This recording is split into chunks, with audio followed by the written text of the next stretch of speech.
आज मैंने सोचा why not we discuss on CPR training और बीएलएस।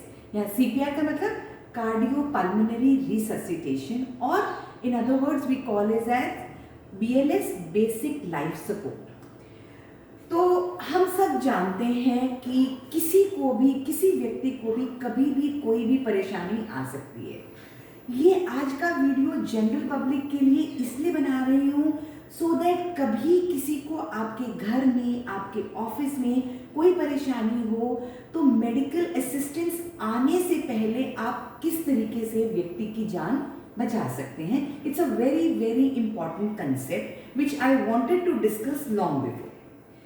देखिए, कई दफा क्या होता है, कोई भी एक नॉर्मल व्यक्ति चलता हुआ, उसको कोई प्रॉब्लम हुई, वो गिर गया, कार्डियक अरेस्ट में चला गया, एनीबडी हु हैज कोलैप्स्ड और उसकी ब्रीदिंग, उसकी सांस लेने की हम देखते हैं कि वो सांस भी नहीं ले पा रहा।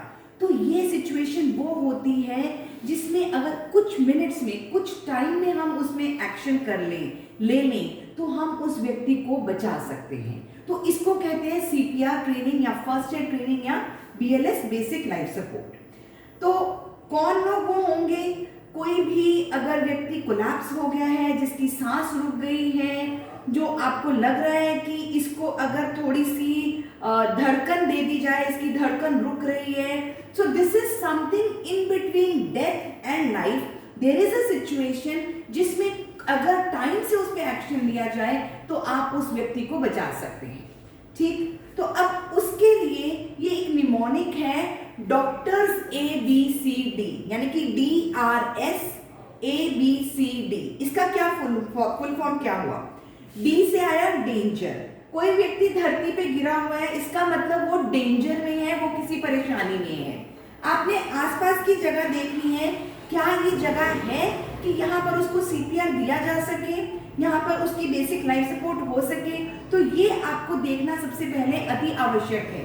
अगर कोई सड़क पर गिरा हुआ है, सड़क पर ट्रैफिक है, आप वहां पर खड़े होकर नहीं दे सकते सीपीआर। आपको उस व्यक्ति को लेकर आना पड़ेगा किसी सेफ जगह पर, किसी ऐसी जगह पर जिसकी जहां पर उसको लिटाओगे वो जगह बहुत फर्म होनी चाहिए, जिसके चलते वहां पर आप उसको सीपीआर दे सकें। तो पहली चीज, आपने डेंजर को पहचान लिया और व्यक्ति को आपने वहां से हटा दिया और एक सेफ एंड साउंड जगह पे ले आए।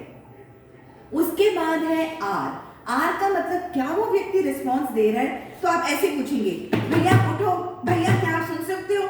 तो इस तरीके से आपने उससे पूछा कि इज ही और शी रिस्पॉन्डिंग टू यू।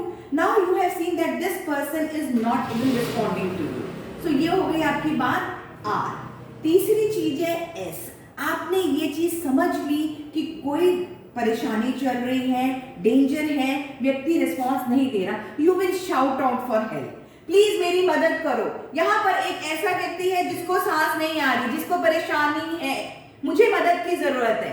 तो call out for help, you have all the right to do that. Call out for help. आज आपके पास जो भी है उसको बोलो कि इमरजेंसी नंबर डायल करें, फटाफट एम्बुलेंस बुलाई जाए हॉस्पिटल की। I mean, you have to be very, very vigilant and very, very fast in doing all that. In the meanwhile, अगर आप दो लोग साथ में जुड़ जाते हैं तो आप उनसे बोलिए कि AED ले आए। AED क्या होता है? CPR मैंने बोला कार्डियो पल्मोनरी रिससिटेशन। AED होता है ऑटोमेटिक डिफिब्रिलेटर। ठीक है, तो ये एक डिफिब्रिलेटर है। पब्लिक प्लेसेस में, एयरपोर्ट्स में, ऑफिसेज में ये AED मिलता है, आजकल पाया जा रहा है। तो दिस इज समथिंग जो व्यक्ति को शॉक देगा और उसकी हार्ट बीट वापस आ सकती है। लेकिन जब तक कोई आपकी मदद के लिए आता है, जब तक आपके पास एम्बुलेंस आती है, जब तक AED आता है, डिफिब्रिलेटर आपके पास आता है, in the meanwhile you have to see and start with the CPR। CPR में मैंने आपको बोला ABCD। So what is ABCD? A stands for airway. पहले व्यक्ति का एयरवे देखेंगे कैसे, उसके ऐसे टिल्ट करके आप देखें कि क्या उसको सांस आ रही है। आप देख भी सकते हैं, आपके कान से सुनाई भी दे सकती है, आप फील भी कर सकते हैं। जो उसकी सांस आ रही है तो आप फील कर सकते हैं, आप देख सकते हैं उसकी चेस्ट हिल रही है कि नहीं, और आपको सुनाई भी देगी। सो this is what A stands for airway. Then comes B. यानी कि आप उसकी ब्रीदिंग देखेंगे। तीसरी चीज है सर्कुलेशन, क्योंकि जब तक सर्कुलेशन नहीं होगी उसके वाइटल ऑर्गन्स को ब्लड सप्लाई नहीं हो रही। अगर वाइटल ऑर्गन्स को सप्लाई नहीं होगी कुछ मिनट तक तो व्यक्ति की जान भी जा सकती है। Now is the best time that you start with the CPR, that is the cardiopulmonary resuscitation. तो उसके लिए आपको क्या करना है, आपको पुश देनी है, कंप्रेशंस देनी है in the centre of the chest, छाती के बीचों बीच उसको कंप्रेशन देनी है। This is called the heel of your hand. अपने हाथ को ऐसे रख के दूसरे हाथ को उंगलियों को दबा के अपनी कोहनी को सीधा करके इस तरीके से आप पेशेंट को कंप्रेशंस देंगे। ये कंप्रेशंस बहुत स्ट्रॉन्ग होनी चाहिए और बहुत डीप होनी चाहिए और बहुत फास्ट होनी चाहिए। फास्ट कितनी होनी चाहिए कि 1 मिनट यानी कि 60 सेकंड में 100 से 120 कंप्रेशंस होनी चाहिए, यानी कि 1 सेकंड में एटलीस्ट 2 कंप्रेशंस होनी चाहिए।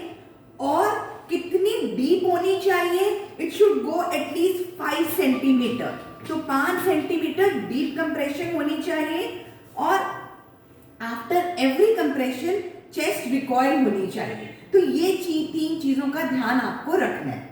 आफ्टर गिविंग 30 कंप्रेशंस, 30 कंप्रेशंस देने के बाद अगर आप एक ट्रेंड व्यक्ति है सीपीआर में, या अगर आपको कंफर्ट लग रहा है तो 2 रेस्क्यू ब्रीथ्स देंगे। You will give mouth to mouth breath to the person, 2 rescue breaths. Thereafter आप वापस से कंप्रेशंस में आ जाएंगे। उसी तरीके से 30 कंप्रेशन देंगे जिसकी डेप्थ कम से कम 5 to 6 सेंटीमीटर होगी और 1 मिनट में 100 से 120 कंप्रेशंस होंगे।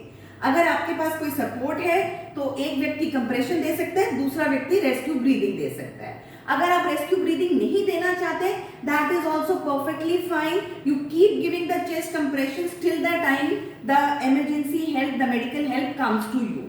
तो ये चीज है जिससे कि आप एक व्यक्ति को बचा सकते हैं, उसके जीवन को बचा सकते हैं जब तक कि मेडिकल हेल्प आती है। इन द मीनवाइल जब आपके पास डिफिब्रिलेटर आ जाता है, डिफिब्रिलेटर एक ऐसा इंस्ट्रूमेंट है जो खुद वॉइस प्रॉम्प्ट देता है, आपको खुद ब खुद बताता है कि अब क्या करना है।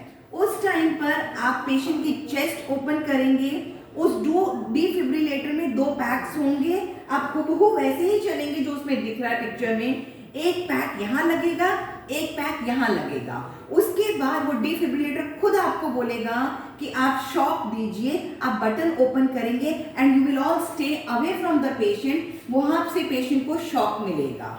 पेशेंट को शॉक मिलने के बाद हो सकता है कि वो रिवाइव कर भी जाए, लेकिन यू विल नॉट वेट कि वो रिवाइव नहीं भी करा, you will start giving the chest compressions once again in the same day. Defibrillator आपको खुद ब खुद बताएगा कि आपको दोबारा शॉक देने की जरूरत है या नहीं है। ठीक है, तो defibrillator is a very very helpful thing, very very helpful device to all of us. हाँ, आपको ये डरने की जरूरत नहीं है अगर कोई व्यक्ति बेहोश होकर गिरा है, उसको सीपीआर की जरूरत नहीं है या उसको शॉक की जरूरत नहीं है, तो डिफिब्रिलेटर खुद बोल देगा कि इस व्यक्ति को शॉक की जरूरत नहीं है। तो आपको ये नहीं है कि आपने गलत व्यक्ति को शॉक दे दिया, तो उस तरीके से डरने की भी जरूरत नहीं है। तो दोस्तों, आज का वीडियो ये बेसिक लाइफ सपोर्ट पर आप सबके लिए, ताकि खुदा न खास्ता कभी कोई परेशानी हो तो हम किसी की जान बचाने का सामर्थ्य रख सकें। Thank you so much.